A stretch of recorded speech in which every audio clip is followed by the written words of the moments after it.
परमेश्वरी का स्मरण। नमो हरिहंकारं, नमो सीतारं, नमो ऐरियारं, नमो अध्यायारं, नमो गौरी सप्तसाहुरं, नमो लोये सप्तसाहुरं। आयु अल्प है, कर्म बहुत है। आयु अल्प है, कर्म बहुत है। उन्हें खपाना है, लिया हुआ जो कर्ज पुराना, उसे चुकाना है। जाग जाग सौभाग्य जगा, संयम पथ धारो। संयम पथ धारण करके मोक्ष महापद पालो। मोक्ष महापद पालो। बोलो 1000 देवाय देव श्री आदिनाथ भगवान की, मूल नायक भगवान श्री चंद्रापुर भगवान की, अंतिम शासनक भगवान श्री महावीर स्वामी की, गुरु नाम श्री आदि सागर जी महावीर की, त्रिभुवन सागर, सरस्वती सागर, विराट सागर, विशुद्ध सागर जी महामुनिराज की। हे धरती के देव दिगंबर, तुम्हें नमन मेरा। तेरे पद चिन्ह पे दुर्बल रहे गमन मेरा। चेतन मूलाचार तुम्ही हो, समय सार तुम हो। कुंद कुंद के नियम निभाते, नियम सार तुम हो।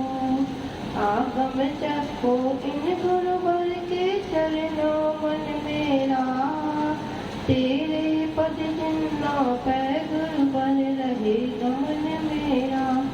बोले आचार्य भगवान श्री सुंदर सागर जी महाराज की, आचार्य भगवान श्री विमोह सागर जी महाराज की, 3 कम 9 करोड़ महामुनि राजा की। आर्य का 105 संस्कृति श्री माताजी की, समस्त आचार्य संघ की। आचार्य भगवान की चरण में नमस्ते, सभी मुनि राजा को नमस्ते, सभी माता जी को नमस्ते। संसार का प्रत्येक जीव सुख चाहेगा। क्या चाहेगा? सुख। और सुख के लिए क्या करना पड़ेगा? पुरुषार्थ करना पड़ेगा। यदि आपको रसगुल्ला खाना है तो क्या करना पड़ेगा? हाँ? बनाना पड़ेगा। तो उसकी सामग्री भी एकत्रित करनी पड़ेगी। बिगर सामग्री एकत्र किए रसगुल्ला बन सकता?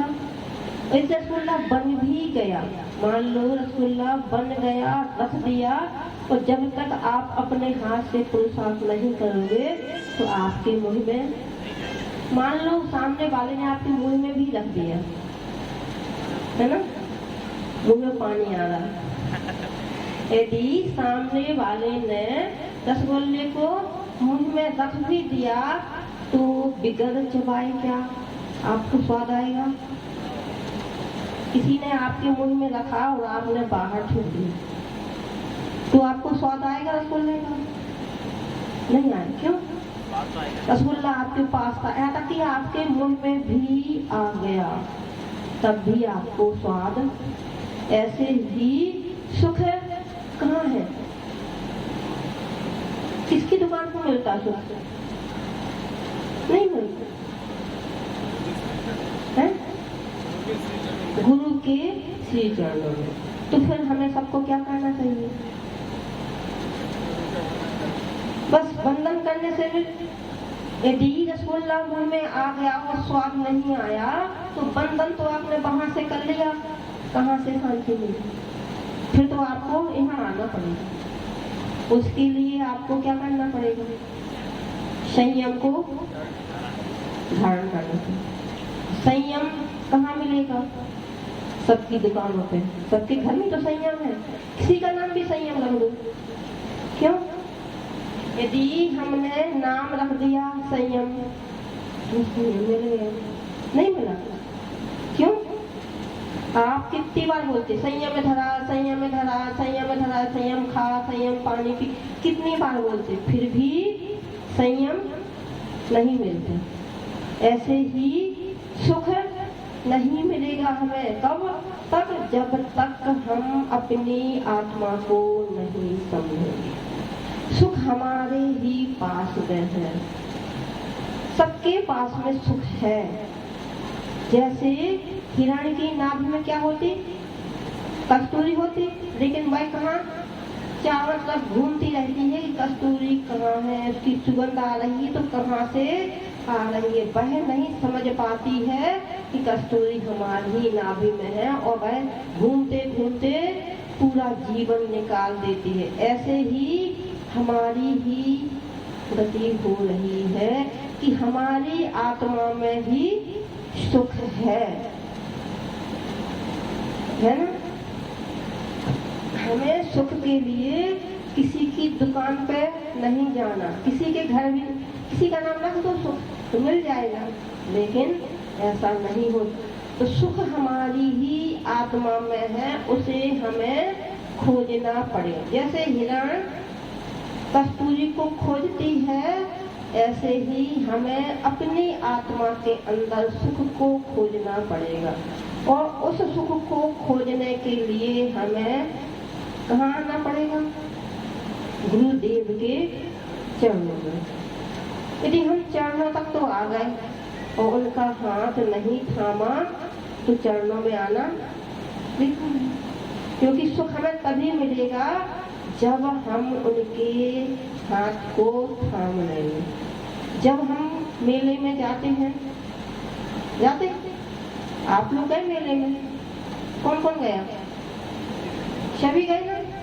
यदि जब हम छोटे बच्चे थे और जब हम मेले में जाते थे, हमने माँ का हाथ पकड़ लिया, क्या किया, माँ का हाथ पकड़ लिया, किसी ने पीछे से धक्का दिया तो हाथ छूट गया और हम घूम सकते थे, है ना। लेकिन यदि माँ ने हमारा हाथ पकड़ा तो नहीं छूटेगा। क्यों? क्योंकि माँ को पता है कि हमें कुछ भी हो जाए लेकिन हम अपने बच्चे को नहीं। ऐसे ही गुरु होते हैं। यदि एक बार गुरु ने हमारा हाथ पकड़ लिया तो वो हमें कब छोड़ेंगे, पता है आपको, कब छोड़ेंगे? समाधि के बाद छोड़ देंगे?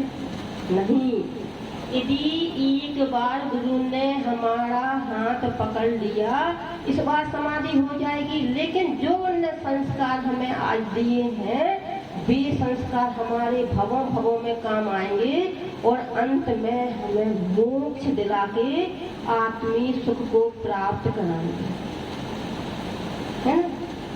तो हम सभी को सुख की खोज करने के लिए कहाँ जाना पड़ेगा? तो कौन कौन आएगा गुरु के पास? आओगे पक्का? तो फिर घर परिवार को छोड़ना पड़ेगा, क्योंकि देखो सुख दो प्रकार का है, एक आत्मीय सुख और एक इंद्रिय सुख। इंद्रिय सुख तो सबके पास में है, स्पर्शेंद्रिय जन सुख भी है, रसना जन सुख भी है, और ध्यानेंद्रिय का सुख है, चक्षुंद्रिय का सुख है, कर्णेंद्रिय का, सबके पास में है। आपको गर्मी लगी, आपने तत्काल व्यवस्था कर ली। आपको अच्छे खाने की इच्छा हुई, रसनेंद्रिय ने कहा अरे कुछ अच्छा, बस तत्काल आपने व्यवस्था कर दी। लेकिन आत्मीय सुख तभी मिलेगा जब आप इंद्रियों की सुख को छोड़ दोगे। आत्मीय सुख कब मिलेगा? जब आप इन भोगों को छोड़ दोगे। गुरु के पास आने के लिए घर परिवार को छोड़ना पड़ेगा। और जैसे ही छोड़ने की बारी आती है सबकी आंखें नीची हो जाती है ना। क्यों? क्योंकि अभी हमारे अंदर वैराग्य की किरण नहीं निकली है। सूर्य की किरण तो हम रोज देखते हैं, सुबह होता है, सूर्य आता है और वह कहता है कि हम सबको जगाएंगे, लेकिन जो व्यक्ति सो रहा होता है वह तो जाग जाता है, लेकिन जो सोने का बहाना कर रहा होता है वह तो आँख नीचे ही सोता रहता है।